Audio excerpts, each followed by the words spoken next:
Report a shot fired at officers trying to stop the vehicle. We have one officer shot. We got shots fired. Sounded like an automatic firearm. Copy, code red, shots fired. We have an active shooter. We have an active shooter inside the warehouse. Now it's Shots Fired with your hosts TJ Kurgan, Dinah Death Milberg, and the lovely Crystal Powers. Carrying on, he used a GPS and tracked the car to Richmond Heights at the intersection of Big Bend Boulevard and 64. Richmond police say in the news release, the son confronted the people inside the stolen car and opened fire on them, according to police. One juvenile was hit and suffered a non-life-threatening injury, police say. He was reportedly hit in the leg. Officers received a call about a firefight between two vehicles and responded to the scene. 4 people had gotten out of a stolen vehicle and fled into the nearby neighborhood, police say. The injured suspect was taken into custody about 2 blocks from the initial scene and transported to a hospital. 2 more suspects were taken into custody about 4 blocks away. 4th suspect escaped and has not been found as of October 31st, police say. Officers took the gun from the relative of the car theft victim and also took him into custody. Richmond police officers searched the area and later found 2 guns dropped by the fleeing suspects. Later in the day, police received a call that someone matching the description, blah, blah, blah. So basically, no charges have been filed yet. Man, I get it. On one hand, you work your butt off to afford nice things. You have the car of your dreams, or just the car you need every day to get to and from work, and some scumbag decides to take that from you. I get it. However, following the suspects are not a good idea. Granted, if you're got nothing better to do and you feel safe about it, okay. If you intend on following them to their destination and calling it into the local police department. On one hand, I can respect that, wanting to handle stuff on your own, and you track them down, find them, handle your business, confront them, get your keys back, whatever. However, knowing that you're going into a situation where they are obviously criminals, as they've just committed a criminal act, they're probably armed and not afraid to use them, you're already at a not-so-great position. Then you're breaking the law by doing a pursuit when you're not an officer. Granted, you don't have to be speeding or anything like that, but it's still just not a wise choice at best. Then confronting them, that's where it really goes bad. Again, props to the kid. I get it. I understand. I can't say I blame him, but I'm going to recommend to everybody that is not a good idea. Furthermore, confronting the suspects and then opening fire on the car, that's going to be really hard to hold up and look good in court for. You can't just start confronting them, yelling at them, and then open fire on their car. Or your car, for that matter. That's not how that works. You have the right to defend your private property and protect yourself, but in the event of someone's taken it and has fled and is no longer a threat to you, and then you pursue after them and then aggress them, I don't think you're going to be able to claim self-defense or trying to keep your personal property in this one. It's probably not going to go good for the kid, which is unfortunate because he wasn't trying to be the criminal. He was trying to stop criminals, and he probably was really upset about his mom's ride getting stolen. So he did what he thought was best. It was just not the right choice. So if this ever happens to you, I know there's actually a similar situation in Lake St. Louis some numbers of years ago. A guy lived in an apartment complex over in Lake St. Louis, and if I remember correctly, it's like I said, it's been some years, but he heard someone breaking into his car. He went out, confronted them. The guy was already in the vehicle, tried taking off in the vehicle, and the owner of the vehicle then opened fire and shot him. He then faced charges for, I can't remember if it was manslaughter 1 or I don't really remember, attempted murder or something, but he himself faced charges and I believe did some jail time over the whole thing. Why? Because the guy wasn't a threat to him. Yes, he stole his property, but it's just not a wise decision to open fire on someone who just stole your car because you don't want to hit people. I wouldn't want to shoot my own car up. I'd rather let insurance deal with it and make a claim on it than have my car now full of bullet holes and probably ruined if I hit the engine block. But also, that's just not how this works. If you're in your vehicle and somebody tries to carjack you, we've discussed that. That is an entirely different story on its own. However, this isn't Grand Theft Auto. You can't just go gunning down someone who's trying to steal your car. So, again, this seems to happen every so often in different ways. I've never heard of anyone chasing after the suspects. That's a new one. But this has happened before, and I would implore you, if you find yourself in said situation, it's not worth it. Let the cops handle it. Let insurance handle it. File a claim immediately. Get what information you can. A lot of cars these days do have GPS and computers on board. So with having the VIN and proof of registration, it's not going to be hard for them to be able to track it down. My other recommendation would be don't buy a Kia or a Hyundai, where it seems like a 3-year-old can boost those things and take off with them. So just a little bit of local news there of a guy with a gun making not the wisest decision at all. Props to him. I mean, that's take some guts, but not a wise decision remotely. So, moving on, wanted to talk a little bit about, and I've actually been dealing with this morning. I work at and run Tactical Shiznit in St. Peter's, and we get a lot of customers in looking for holsters, and especially today, seems like half the people coming in today were buying their first gun and just got their first gun, or decided they want to start carrying. We're trying to find the right holster selection. So what does that look like? I constantly get people, should I have it outside the waistband, inside the waistband, ankle holster? For females, it gets even more complex. Should I get a belly band? Should I get a ankle holster? Should I get bra holster, stuff like that? So we will discuss these options and what holsters you should be looking for right after this break. Give us a call, 636-224-6300. We are back. So before I dive into holster CCW options and stuff, I know every once in a while we mention vehicles on here, but right before the show started, Car and Driver finally did a review of the new 2023 Z06, and I gotta say, and this is completely off topic from us usually, is, if we mention cars, TJ is always talking about Lamborghinis and stuff like that, but I gotta say, this thing for the money, now that all the numbers are in of performance on it, is just absolutely crazy. 0 to 60 in like 2.3 seconds, I think they're saying, and running quarter mile in 10.5 seconds. So if any callers have one on order, you'll have to swing by the shop or the show once it comes in 2026 and let us know what you think. I think TJ has an ongoing bet on the line that if anybody gets one of these, contact him so you can run them head to head, and if this thing does in fact beat a Lamborghini, he'll be selling his the very next day. So if you plan on getting a 2023 or 2024 Z06 Corvette, please give us a call, 636-224-6300. So moving on, we were talking about holsters. So especially females make it extremely difficult for holster recommendations, just because the guys pretty much consistently, any guy anywhere wears about the same stuff. Either some sort of button-up shirt and slacks, jeans and a button-up, jeans and a t-shirt, jeans and a hoodie, shorts and a t-shirt, some combination thereof. Very easy to conceal a firearm.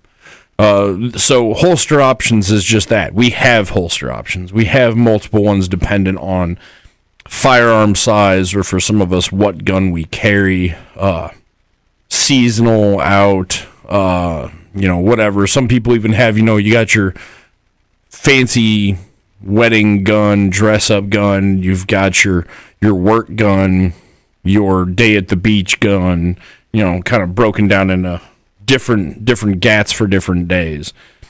Women make it extremely difficult. Like I've said, there is more options for them. Guys don't typically wear, although these days you never know. Like the flashbang holsters, where the holster is built into part of the bra. I know they make conceal and carry corsets. They make conceal and carry belly bands. They make ankle holsters, and everywhere in between.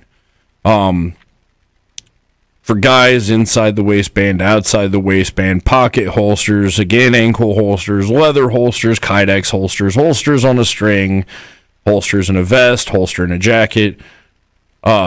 Same thing. The list goes on and on and on. So, starting with the gun, what gun do you have? Because that's going to dictate a lot of where you can carry. Not all of it, but it will. I know people who do appendix carry inside the waistband a full-size 10mm Glock 40 or a 1911 with a light and a red dot or, whatever, something massive, a brick. It is possible. Is it comfortable? Absolutely not. So, a lot of times, what holster you need and location of where you carry is dependent on the firearm. A subcompact, single-stacked Sig Sauer P365 is going to be a hell of a lot easier to conceal and carry on you and have more options than a full-size 45 ACP Glock 21 that's a full-sized, full-frame gun with a 5-inch barrel. It just is. And you have more options and more locations you may carry with the P365 or a subcompact over a full-size gun. So, knowing your gun and what you intend to have it for dictates a lot. So, you've got your gun picked out. Now, where to carry, and where kind of dictates what holster. Obviously, a pocket holster, you're only going to carry in your pocket. And outside the waistband, I've never seen it, at least it's theoretically possible, you're not going to carry an outside the waistband appendix carry. It's just not going to happen. It's awkward. It's not meant for that. It's not a good location for an outside the waistband. Ankle holster. You're not going to strap your ankle holster to your bicep. You could. You're just going to look really dumb. You're not going to carry inside the waistband with an ankle holster. So, knowing your gun, you're knowing your holster type, and the positioning of the holster is going to dictate everything. So starting out, we'll work with a common one. We have a lot of people, some of the old timers, especially people with revolvers, want an ankle holster. It's a great location for a backup gun or like a ultra small subcompact, like a LCP or something, if it's a backup to your backup. Personally, I can't think of any scenario where, hey, hold on, let me quickly bend over, lift my pant leg up, and get to this really awkwardly placed firearm. It's great if you have a primary gun and you only carry one mag and it's easier to just go to a backup or you're undercover or something, but I honestly have never really bought into the whole theory of an ankle holster. It just seems like a very inconvenient, awkward place to carry a firearm. Next on my list of horrible places, in my opinion, to carry is small of the back. Small of the back is nice because you can carry a hand cannon small of the back, conceal it, and get away with it up until you sit down. Then it becomes slightly awkward and uncomfortable. However, I just don't like it because, A, it's not quick. You're very much telegraphing and telling your threat what you're doing. It's very unnatural to go behind your back to the small of your back. And anybody who's watched a movie knows you see movies and see someone is stopped by a cop and cop has them at gunpoint and they start reaching behind their back. The cop usually blasts them.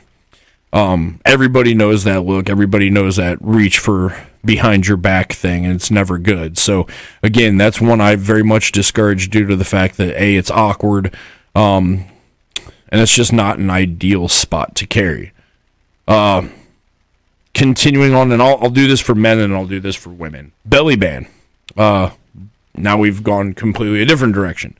Belly band's not bad.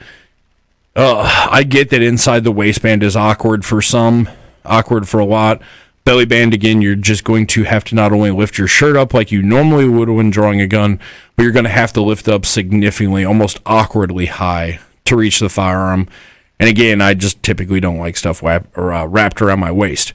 Is it a horrible option? No, there's actually quite a few times where belly band, especially we carry the Unity clutch system from Vertex, and it's a whole, basically that system of pouches and holster where you, especially for wanting to remain extremely low profile, maybe have a full-size handgun, but you're trying to stay as slim and low profile as humanly possible, where you're doing undercover work or something where you have to be kind of the gray man and discreet, but you want to carry a full setup. That's an excellent option.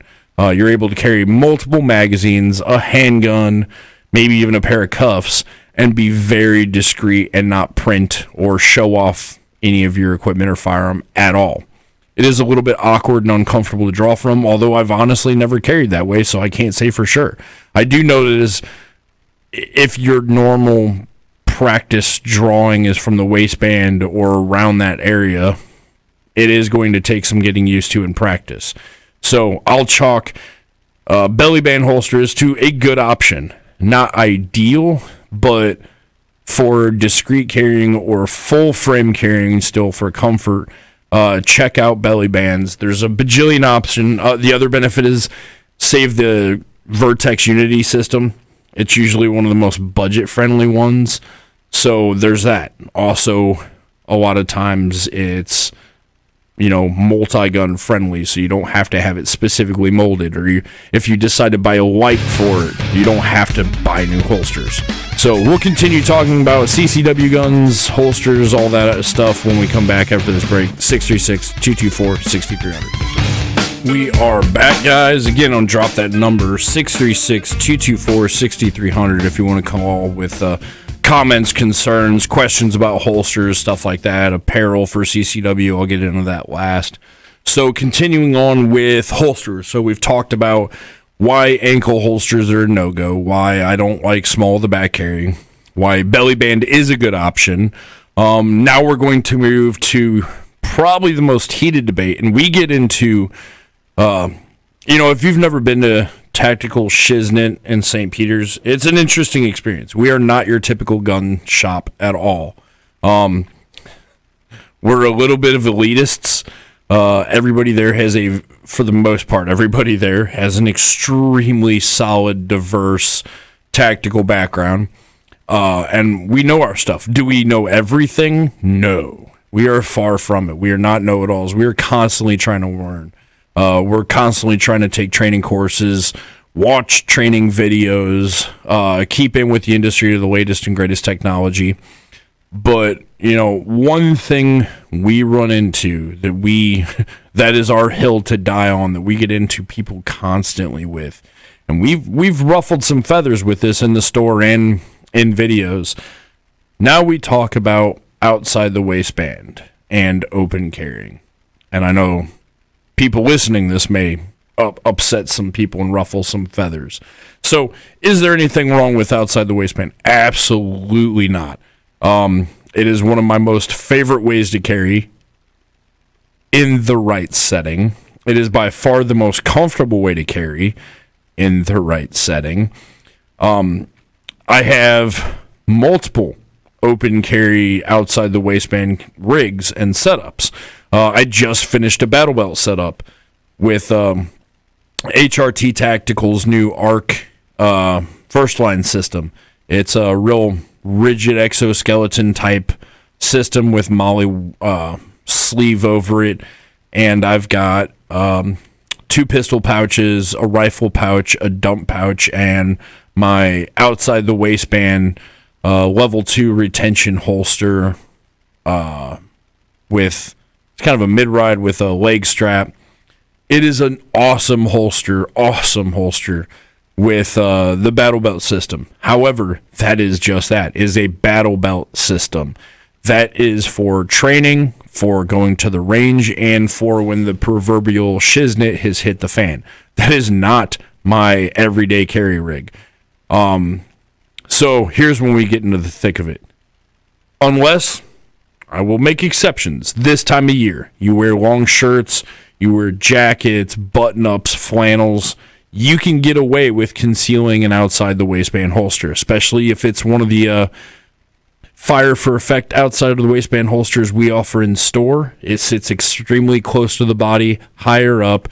Shorts and a t-shirt, you could maybe get away with it with a smaller gun, but it's going to be difficult. But this time of year with a hoodie, with a Dixon flannel or Vertex flannel we've got, or some of the bulkier overshirts, hoodies, button-up, stuff like that, easily get away with carrying a good outside the waistband holster.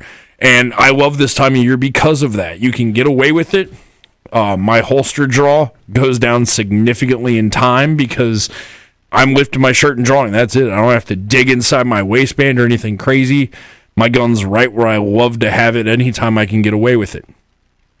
However, open carrying outside the waistband is dumb. I get it. Well, it's my right. I want everybody to see I have a gun. Yeah, no, it's not a deterrent. I know you think that you're, like Wyatt Earp walking around with your strap hanging out outside the waistband, looking cool and tough and ready for anything. And, I don't want to mess with that guy. That is the opposite of what you were doing. You are telegraphing. Are you going to tell, if you're in a fighting match, in a boxing match, are you going to tell your opponent, hey, I'm about to throw a right hook in the next second? No. You fake. You try to catch them off guard. You try to lure them into thinking it's okay and then striking. You're literally telegraphing and telling your opponent or any potential bad guys out there, hey, look at me. I have a gun. Shoot me first. Not only shoot me first, but shoot me first and now get a second gun. So you are not discouraging any bad guys from doing anything. The only way that works is if literally everyone in society open carries and you see, oh my God, if I go in and rob this place, all 75 people in there have a gun, I have zero chance. So until that day happens, all you were doing is telling the bad guys, shoot me first. Is it easier to get to? Yes. Is it by far more comfortable? Absolutely. But the whole tactical advantage to concealing carrying is the concealed carrying part. They don't know you have a gun on you. You look like just another victim to them, but voila, you have a gun. So don't take away the one tactical advantage that you have, which is conceal and carrying, where they don't know you have a gun, and give that up to your enemy or any threat by showing them you have a gun. That has been ludicrous to me and never made sense to me why so many people are so open to open carrying and think it's the greatest thing ever. There's a time and place for it, but that time and place is 99% of the time not the time or place. So in most circumstances, especially when it comes to EDC or a CCW sense, would I ever recommend outside the waistband open carrying. Open carrying is just a horrible, horrible idea, and especially this day and age. It draws unwanted attention to you. I see this anytime I see someone open carrying. It is literally the first thing I'm drawn to is noticing their gun. They have now gotten attention that they don't want. I would have not noticed them other than my normal observance of, okay, someone just came into the door. But now I'm on alert because, hey, someone just came into the door with a gun. So I'm now going to give an extra 20 or 30 seconds of watching this individual because he just walked in with a gun. That is the opposite of what you want.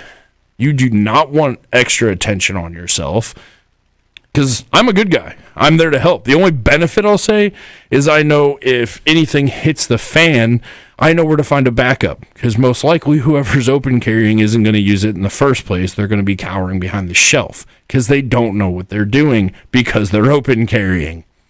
Sorry if that's a little harsh. It's just the way it is. Now, am I right about that 100% of the time? No, there could be some people who would be great in a gunfight who open carry. But from a common sense standpoint, from a tactical standpoint, from an instructor standpoint, from a bad guy standpoint, that is just a horrible, horrible idea. Now that we've beaten the proverbial dead horse enough, we can move on. But I'll summarize by saying in 99% of situations, outside the waistband holsters in an open carry scenario are a horrible idea and should not even be considered. Moving on to my preferred personal mode of carrying concealed would be appendix. Now, as delicately as I can put it on a radio, I'm aware of most people's issues with the direction and at what the firearm points while you're carrying appendix. Yes, I am very aware of that. It is what it is. Anywhere you carry a gun, you're going to point. You carry anywhere between the, if your belly button is 12, between the 2 o'clock and 4 o'clock position, it's probably aiming at your leg, and there's a major artery in there. So that argument is moot. Guns don't typically go off in holsters. Has it happened? I'm sure it has. But typically, firearms are made to be safe inside a holster. So as long as that gun is sitting in there and the trigger is unmolested, I don't really care what it points at, because the gun's not going to go off by itself. So while that's a funny haha argument, it is a completely moot point that doesn't amount to anything. Now the real concerns, is it comfortable? It depends. It took me a while getting used to. It is very awkward. Pros, it is an extremely fast position to draw from. You typically have your hands in front of you anyways, so it is a natural position. You can go for the gun, and it's not a very telegraphed move that you're going for a gun. Your hands are typically already in front of you. So fumbling around with your hands in your waistband in front of you doesn't stand out that much as it does for going for small of the back or off to your side. So +1 for appendix carry there. Comfort-wise, man, that's really your body shape, how much of a gut you have, how tight you like to wear your pants, what size gun you have. Would I want to carry a full-size 1911 appendix carry? Hell no. That would be horrible. I would not want to do that at all. But a Glock 43 or 48 or 43X, a SIG P365, a Springfield Hellcat, absolutely, I hardly notice it there. Typically, when I carry my P365, it is appendix carry. I will also carry my Glock 19 with an optic appendix carry. I did notice that when I moved up to a pistol with a light, the extra bulk of the holster over the light did add for some uncomfort. Personally, just a side note, I've now recently actually switched, and my carry gun, my EDC gun, does not have a light. In all reality, if I need a light to identify my target, I probably shouldn't be shooting at it anyways. And if I am pulling out my gun in a CCW scenario, I'm pulling it out to shoot as fast as I can. I'm probably not even using sights, let alone reaching to manipulate a light. So home defense guns, absolutely all have a flashlight. 100% that's mandatory in my book. CCW guns, not so much. I'm not as worried. I do have night sights. I do have a optic, but I'm not so worried about flashlights anymore. Until I'm proven wrong or find a massive glaring hole in the scenarios I've ran through in my head where, oh my God, I never thought about this. I'd have to have a light. I'm going to continue to run without. Also for the comfort factor of it, that it is significantly more comfortable to have no light because of a smaller footprint in the holster. So comfort is really a relative term. I got used to it fast. I don't find it uncomfortable at all anymore, even with a little extra padding in my stomach area now. It's still pretty comfortable. It can get a little old when you're driving in a car in the seated position for a long period of time. You get over that, though. Looks like we got a caller. Who do we got here, Fish? I think he said you would know him as Moonshine Mike. Oh, hey, what's up, dude? How you doing, bro? Not bad, man. Been a minute. It's been a minute. Yeah, I just got to tell you, your holster maker you have up there is awesome. He very much is. God, he did one for my Staccato. Yeah. XL, and I mean that thing is just like, it is just smooth. He really does a good job. I'm going I got a Brent 10 I want to do, and some other guns I want to do, and I can't wait to take him up there to have him do it. I just got to say, hats off to that guy, because he makes a one hell of a holster. Yeah, for anybody listening who doesn't know, Tevin is our holster manufacturer. He is in store typically Monday through Friday, 10 a.m. to about 3. Fridays, I try to keep him till 6. We do in-house holster manufacturing, and Tevin is also the owner of Fire for Effect Solutions, his own holster company. Things slowed down a little online. We hired him on to make holsters while people wait. So you can literally come in, like Mike was saying, and get a holster made while you're waiting. And dude, I agree. He's done several holsters for me. The retention is absolutely perfect. It's loose, but not too loose. I mean, it just locks right in. It grips your gun. You can jump around with it, and it's not going to flip out of your holster. No. It's solid retention. You know, you can run around with it and pull it out. It got that lock, you know, and it's just, he makes great holsters. That's all I can say, you know. If you got a hard-to-make gun, you know, not all these all these holster manufacturers make holsters for all guns, not properly. No. But you even have a laser for a gun, he can make it around that laser or whatever you got. He'll make it for it, and it's sweet. I gave him a ridiculous list the other day that I wanted a outside the waistband QLS system on a True North platform for a Glock 19 with an RMR, with a Streamlight TLR1 HD, with retention in different colors, and he was able to do it. We'll be right back after this break. Mike, if you're still listening, bring me some more of that goodness next time you're in the area. That cinnamon apple stuff, I've been craving that lately. Good to hear from you, bud. We'll be right back after this break, guys. 636-224-6300. All right, guys, we are back. One last final segment while we're talking about holster considerations. So I just wrapped up talking about appendix carry and then talking to one of our frequent customers about the holster options. You know, I don't know if I've mentioned that enough on here. If you are looking for a holster for your gun, especially for one where it's kind of a unique setup, or you have a light, a laser, a red dot, something, stop by Tactical Shiznit Monday through Friday. He's not in on the weekends, but Monday through Friday, 10 to 3. Fridays, he's there till about 6. Come see Tevin. He can make you a custom holster while you wait on the spot. Looks like we got another caller. Who do we got here, Fish? It is Derek. Hey, what's up, Derek? Doing pretty good. I was hearing about this awesome holster making. I'm like, well, what a great idea. That would in and out same day. And the other question I have, I mean, you've covered a lot of different styles, of holster styles. What I would really like to do is actually maybe try a few different styles on. Do you have that opportunity at Tactical Stuff? Yeah, so that's actually one thing literally the last customer I had dealt with before I left, that's what I did with him. He was looking to get back into taking some training courses, so he wanted more of a tactical battle belt style holster. So I had him try out our UBL mid-ride as well as a drop leg holster. And you can either have the option, if you brought your gun, to try out as many different holsters as you want with your gun, or in some cases I have dummy guns or cert laser guns, especially if you're looking for a Glock, that's easiest. So if you didn't bring your gun, we can usually help you out somewhat. But either way, yes. And typically we're talking turnaround time. You mentioned if it's a common gun he has the mold for, and he's got about 40 or 50 molds, you're looking at 20 to 30 minutes. If it's something unique,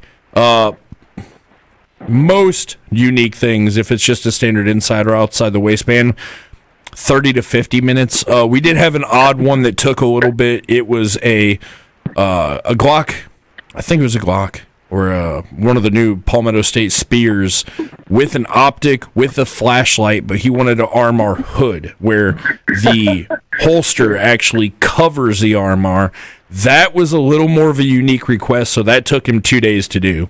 Or like my holster took like 4 days because I literally asked for every option humanly possible. But on average, I heard that shopping list was enormous. I was like, good Lord. yeah, and then on top of it, I had him Cordura wrap the whole thing too, so that just added a whole other level of complexity. But it really didn't take him all that long. If he's just doing a standard, I have a mold for that one.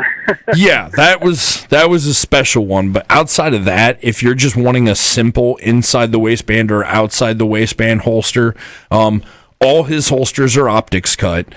So if you don't have one at the minute, but you're entertaining the idea, it's already optics cut. He can mold it for custom lights or lasers. Just bring the light or laser in or have it on the gun. Some of the molds he even already has the light dummies, so he can do it before you have the light, of like Streamlights or Surefires. All of them are also cut for RMR height sights. So if you have night sights or suppressor height sights, he'll cut them for that as well. I have basically all I have is pretty much stock bare bones stuff that I have. So I'm only 51 years old, so I still haven't lost vision. Okay, so yeah. I'm not needing anything special yet. I mean, the day may come, but I really honestly do not have a good holster, and that's kind of a critical thing. I've got one weapon I'd like to do as concealed carry, and then a few others that would be more of, okay, this is your the belt to wear, and so I probably just a couple different holsters. And do I have to make like an appointment to get in there, or like is there generally a long line or anything like that? No, I'll tell you, it's this weird, and I think it's because people come in on their lunch break. We know he's going to get busy whenever he goes for lunch, because inevitably, as soon as he comes back from lunch, there's one or two people waiting to get holsters made, and the poor guy has to eat while he's making the holster. For the most part, we do 1 to 4 a day. So if you come in earlier in the morning or closer to 2, you'll generally be able to just jump right in and get a holster. He usually drops whatever he's doing and knocks one out. And like I said, he's usually pretty quick. He's got a whole setup in the back and can knock it out fast. And I'll tell you, well, we started doing it in our Clearwater location first, and they had such well success that when he asked about getting some hours, I'm like, dude, how about you start making holsters here? Yeah. And there's got to be a demand. Yeah, and I mean, there's so many holsters out there, but there's always one or two things you don't like, and he sets it up. He gets all the questions down right off the bat, especially having lights and stuff like that really adds a whole new level of complexity for stocking holsters. So having someone who can custom make holsters is an easier option. And so far, everybody we get in, we typically see them as return customers for other holsters. We have 4 or 5 customers I can think of off the top of my head who are in for their 4th, 5th, 6th plus visit, getting mag pouches made. Now they want outside the waistband versions of everything. We get a lot of repeat customers because how good his work is. Yeah, well, that's the key. He's very budget friendly too. We're talking outside of special holsters. If you're just wanting inside or outside the waistband, we broke it down real simple. Inside or outside of the waistband with no flashlight is $55. Inside or outside the waistband with a flashlight on it is $65. So very reasonable too. Yeah, I'm excited about this. This is gonna revitalize the idea of carry for me and make it better. And of course, to go back to an earlier part of your show, you mentioned bad idea to go gun down someone who's helping themselves to your stuff. Sadly, yes. So I had to take the new power of being able to carry easily and comfortably, and not misuse it at all. But we got to change the dynamic of that somehow or another. I know that you gave the answer: get more people carrying guns. If everybody carries guns, it's a different beast. Yeah, I mean, you go into a bank. Go ahead. Not everyone has a modern car.